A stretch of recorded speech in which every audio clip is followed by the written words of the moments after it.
माय माऊली नमस्कार. विविध कथासार ग्रंथातून श्रीराम कथामृताचे विवाचन करत आहे. श्रवण केले तर प्रतिक्रियेत जय श्रीराम लिहा, लाभ घ्या, लाभ द्या माऊलींनो.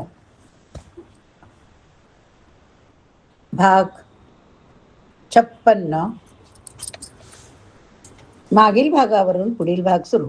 पण हे सगळे होण्यासाठी जीवन अधिकाधिक शुद्ध होत जावे लागते. वेदांचा तो अर्थ आम्हासीच ठावा. अशी कल्पना करा की एखाद्या ठिकाणी काही बल्ब लावले आहेत. सगळे बल्ब 100चे आहेत. एकावर काळा कागद चिटकवला, एकावर तांबडा चिटकवला, एकावर पिवळा. एक बल्ब ऑइल पेंटने रंगवला, तर एका बल्बला काहीच लावले नाही. आता हे सगळे दिवे लावले तर काय होईल? आतून सगळ्यांचा प्रकाश सारखा असला तरी बाहेर येणारा प्रकाश प्रत्येक बल्बचा भिन्न राहणार. याचे कारण काय? प्रत्येकाची उपाधी भिन्न. परमात्मा सगळ्यांच्या अंतर्यामी सारखा असला तरी आपली उपाधी म्हणजे आपले देह, मन, बुद्धी, प्राण हे सगळे विशुद्ध नाहीत. हे सगळे जितक्या प्रमाणात अधिकाधिक विशुद्ध होत जाणार तितका तितका तो प्रकाश अधिक येईल. परमात्मा तत्व सगळीकडेच आहे, पण त्याची उपाधी भिन्न म्हणून काही ठिकाणी ते तत्व अत्यंत प्रसुप्त आहे. हिरण्यकश्यपू मध्ये सुद्धा भगवत तत्व आहे. शास्त्रकारांनी म्हटले आहे की गाढवात देखील देव आहे. भगवंत गीतेमध्ये म्हणतात, विद्या विनय संपन्ने ब्राह्मणे गवी अस्तिनी शुनी चैव स्वपाकेच पंडिता समदर्शिनः. कुत्रा विद्या संपन्न ब्राह्मण, गाय आणि चांडा ह्या सर्वांमध्ये तो परमात्मा. पण सर्वांच्या मध्ये त्याचा प्रकाश सारखा अभिव्यक्त होतो का? नाही. त्याच्या जीवनाच्या शुद्धतेवर त्याच्यातील प्रकाशाची अभिव्यक्ती अवलंबून असते. भगवंताच्या प्रकाशाची अभिव्यक्ती आपल्या जीवनात व्हावी असे ज्याला वाटते त्याने काय करावे? ही सगळी साधना महर्षी वाल्मिकींनी या ठिकाणी आपल्या सर्वांसाठी सांगून ठेवली आहे. मी माझ्या जीवनात काय केले म्हणजे तो परमात्म्याचा प्रकाश माझ्या जीवनात अभिव्यक्त होईल. तो प्रभू कसा माझ्याजवळ येईल आणि माझ्यातून प्रकाश येईल, हा मुख्य प्रश्न पडला पाहिजे. आता भगवंताचा निवास कुठे कुठे असणार? त्यासाठी महर्षी वाल्मिकी म्हणतात, प्रभू आपण त्या ठिकाणी राहावे जेथे लोक निरंतर आपल्या कथेमध्ये मग्न असतात.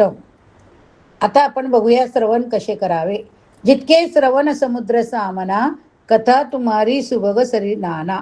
भगवंताची कथा हा पहिला उपाय. भगवंताची कथा काही आपल्याला नवीन माहिती देण्याकरता नसते. कथा आपल्याला केवळ त्या रसामध्ये निमज्जित करायला असते. मागच्या वर्षी आपण रामायण ऐकले होते, तेव्हा भगवान श्रीराम आधी 4 भाऊ होते, आता 5 भाऊ आहेत. असे कधी होते का?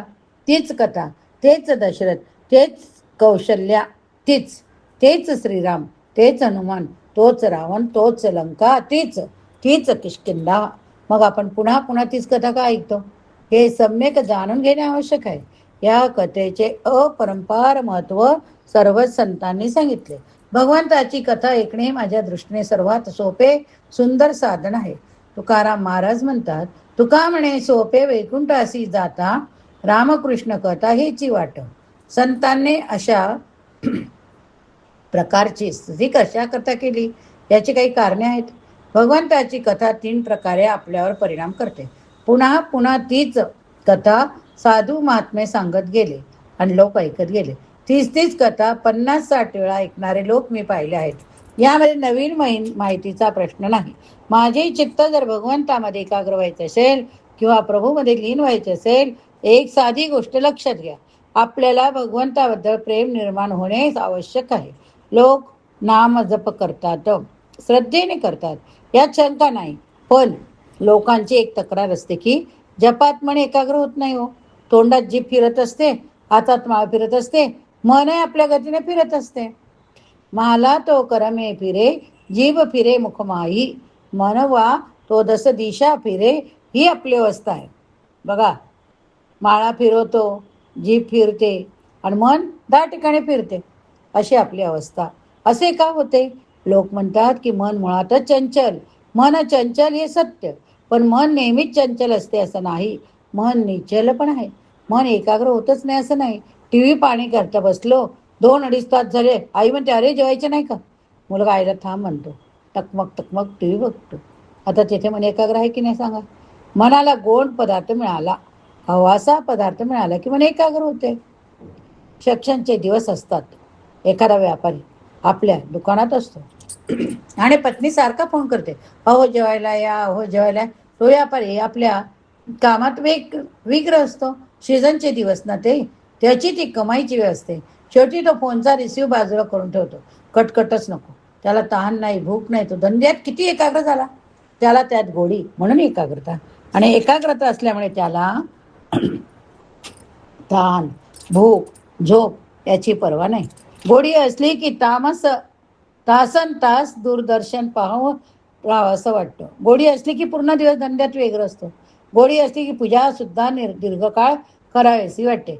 गमती आहे की आपल्याला अजून भगवंताबद्दल गोडी निर्माण झालेली नाही. खरी अडचण हीच आहे की अजून आपल्याला देवावर प्रेम करता येत नाही. आपण पूजा जप सारं काही करतो, पण देवाचे जे काही करतो त्यात प्रेम कमी असते, नियम जास्ती असतात. कुठून तरी नियम घेतला आहे, तो आता पूर्ण केला पाहिजे म्हणून पूजा करतो. कधी कधी पूजा एखाद्या भीतीने होते.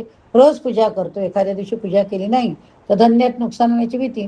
नियम म्हणून, परंपरेने चालत आलेले आहे म्हणून आपण भीतीने पूजा करतो, भक्ती करतो. प्रीतीमुळे अजून आपल्याला देवाचे स्मरण करण्याची इच्छा झालेली नाही. प्रेम उचंबळलेच नाही. आणि एकदा काही मन उंच बळले की मग देवात मन लावा हे सांगायला लागत नाही. गोडी निर्माण झाली की मन आपोआप तिकडे जाते, त्याला तीच चटक लागते. म्हणून संत ज्ञानदेवांनी ज्ञानेश्वरीत सांगितले, मोठके निमिषभरी दे तू जाय, तू फक्त 1 सेकंद माझ्यात मन लाव. आता एका सेकंदाने काय होणार आहे हो, बोला. पण ज्ञानोबा माऊली आई आहेत ना, माऊलींना ठाऊक आहे त्याला एका सेकंदाची अनुमती प्राप्त झाली की त्याला सोडवणार नाही, त्याला चटक लागेल. आई आपल्या मुलाला भाजीची चटक लावण्याकरता काही युक्त्या करते. मुलांना भाजी खायला नको असते. नामाची चटक लावण्याकरता माऊली येते क्षण म्हणते, एकदा या क्षणाच्या निमित्ताने चटक लागली की काही सांगायला लागणार नाही. भगवंताची कथा ऐकता ऐकता हे प्रेम निर्माण होते, मन उजमळून येते. आता बघूया येतात श्रवणाचे फायदे. कथा श्रवण केल्याने 3 गोष्टी घडतात. प्रथम भगवंताचा प्रभाव पडतो. तो प्रभू अनंत कोटी ब्रह्मांडाचा नायक आहे. त्याची शक्ती कर्तुम अन्यथा कर्तुमशी आहे. तोच जर जगताचा नियत आहे एवढेच नाही कळत, तर त्याचा स्वभाव देखील कळतो. तो एवढा महान असला तरी इतका प्रेमळ आहे की तो कुणालाही जवळ करतो. जटायूची कथा ऐकत असताना भगवंताच्या कोमल अंतकरणाचा परिचय होतो. ओल्या उद्धाराची कथा ऐकत असताना तो परमात्मा पश्चाताप झाल्यावर चुका करणाऱ्यांना सुद्धा किती प्रेमाने जवळ घेतो हे आपल्याला जाणवते. म्हणजे प्रभावाने तो कितीही मोठा असला तरी स्वभावाने तो कोमल आहे. जोपर्यंत स्वभावाची कोमलता जाणवत नाही तोपर्यंत भगवंताबद्दल आपुलकीही वाटत नाही. भगवंत मोठे असतील पण ते त्याच्याकरता मोठे आहेत. प्रभावाने मनुष्याचे मस्तक झुकेल पण हृदय हेलावत नाही. हृदयाला हात घातला जातो तो स्वभावातूनच. कथा श्रवण केली की भगवंताच्या स्वभावातील बारीक सारीक गोष्टी कळतात. तिसरी एक महत्त्वाची गोष्ट, समजा भगवंत प्रभावाने मोठा, स्वभावाने फार लहान चांगला, पण त्याचा आपला काही संबंध नसला तर निर्माण झालेले प्रेम फार दिवस टिकत नाही. भगवंताचा आणि आपला संबंध अगदी आत्मीयतेचा आहे, अत्यंत जवळचा आहे. समजा एखादा मुलगा आपल्या परिचयाचा आहे, आपल्या घरी नेहमी येतो जातो, आपण त्याच्याशी बोलतो, व्यवहार करतो, हे सारे ठीक आहे. पण उद्या त्याच मुलाशी आपल्या मुलीचा विवाह ठरला तर त्या मातेची त्या तरुणाकडे बघण्याची दृष्टी बदलून जाते. सासूबाईंना तो मुलगा आता माझा वाटायला लागतो, त्याच्याबद्दल आपुलकी वाटायला लागते. इतके दिवस तो त्रयस्थ होता तेव्हाचा मनोभाव आणि आता तो आत्मीय झाला तेव्हाचा मनोभाव निराळा. गंमत अशी आहे की अनेक वेळेला परमात्मा आपल्याला त्रयस्थ वाटतो. इंग्रजीत असे म्हणतात, god is the heaven and all the right with the word. आत्मीयता निर्माण झाली म्हणजे भगवंत आकाशात नसून माझ्या अंतरंगात आहे हा भाव निर्माण होतो. तो माझा आहे, मी त्याचा हे पटते. तो माझा किती आहे, जगातल्या कोणाही पेक्षा तो माझा अधिक आहे. म्हणून हे संबंध जाणून घेण्याचा तो प्रयत्न करतो. त्या संबंधाशी आपला मनोभाव जोडण्याचा प्रयत्न करतो. त्वमेव माता च पिता त्वमेव त्वमेव बन्धुश्च सखा त्वमेव त्वमेव विद्या द्रविणं त्वमेव त्वमेव सर्व मम देव देव. हे दुसरे काय? हा भगवंताशी असलेला माझा सर्वांगीण संबंध, सर्व प्रकारचा संबंध. एक प्रभूशी तो प्रभू माता कसा आहे, त्याचे पितृत्व कसे, हे महाभारत वाचताना कळते.